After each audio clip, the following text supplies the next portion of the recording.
Daily current affair series में आपका स्वागत है। आज हम चर्चा करने जा रहे हैं 22 जनवरी 2025 के करंट अफेयर पर।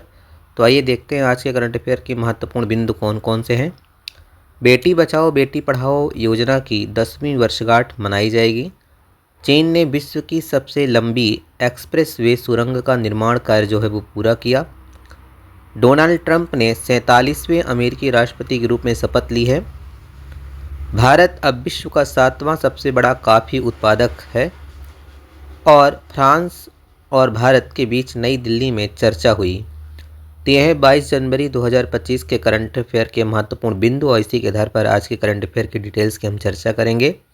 अगर आपने अभी तक हमारे चैनल को सब्सक्राइब नहीं किया है तो ज़रूर कर लें, क्योंकि ये करंट अफेयर की सीरीज़ जो है वो बहुत महत्वपूर्ण है और किसी भी प्रतियोगी परीक्षा में इससे संबंधित कई महत्वपूर्ण प्रश्न जो हैं वो पूछे जाते हैं। तो आइए देखते हैं आज के करंट अफेयर की महत्वपूर्ण डिटेल्स कौन कौन सी हैं। बेटी बचाओ बेटी पढ़ाओ योजना की 10वीं वर्षगांठ मनाई जाएगी। महिला एवं बाल विकास मंत्रालय 22 जनवरी से 8 मार्च 2025 तक बेटी बचाओ बेटी पढ़ाओ की 10वीं वर्षगांठ मनाएगी, जिसका समापन अंतर्राष्ट्रीय महिला दिवस पर होगा 8 मार्च को, जिसकी शुभारंभ तिथि है जनवरी 2015।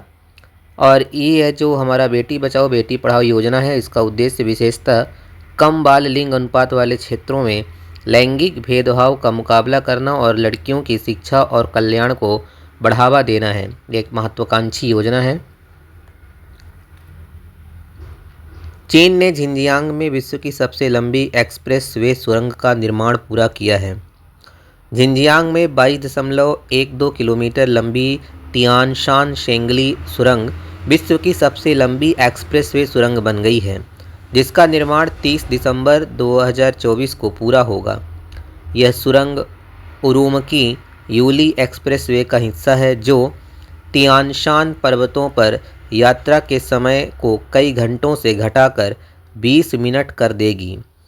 केवल 52 महीनों में निर्मित इस परियोजना ने उच्च ऊंचाई पर गंभीर पर्यावरणीय प्रयास जो हैं वो किए हैं।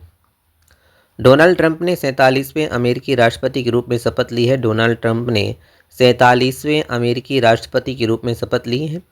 संयुक्त राज्य अमेरिका कैपिटल के रोटुंगा में आयोजित समारोह में टेक अरबपति कैबिनेट के सदस्य और पूर्व राष्ट्रपति मौजूद थे। प्रधानमंत्री नरेंद्र मोदी ने राष्ट्रपति डोनाल्ड ट्रंप को संयुक्त राज्य अमेरिका के 47वें राष्ट्रपति के रूप में पदभार ग्रहण करने पर बधाई दी है। यह एक महत्वपूर्ण अंतर्राष्ट्रीय घटनाक्रम है, जिसमें डोनाल्ड ट्रंप जो है वो 47वें अमेरिकी राष्ट्रपति जो हैं वो बने हैं। भारत अब विश्व का 7वां सबसे बड़ा कॉफ़ी उत्पादक है। भारत अब वैश्विक स्तर पर 7वां सबसे बड़ा कॉफ़ी उत्पादक है, जिसका निर्यात पिछले वित्तीय वर्ष में $1.29 बिलियन तक पहुंच गया है। वाणिज्य और उद्योग मंत्रालय ने एक विज्ञप्ति में कहा कि यह 2020-21 में $719 मिलियन के निर्यात से लगभग दोगुना है। इस बीच कॉफ़ी उत्पादन में कर्नाटक सबसे आगे है, उसके बाद केरल और तमिलनाडु है। तो भारत अब विश्व का 7वां सबसे बड़ा कॉफ़ी उत्पादक है।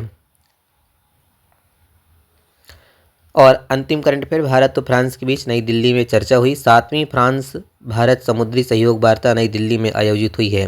विज्ञप्ति के अनुसार दोनों देशों ने हिंद महासागर क्षेत्र में अपने सहयोग को बढ़ाने पर चर्चा की और समुद्री सुरक्षा के लिए अपने साझा दृष्टिकोण की पुष्टि की है। भारत और फ्रांस के बीच यह जो चर्चा है वह नई दिल्ली में हुई है। भारत और फ्रांस ने बहुपक्षवाद का समर्थन करते हुए अंतर्राष्ट्रीय कानून को बनाए रखने के लिए अपनी मजबूत प्रतिबद्धता दोहराई है।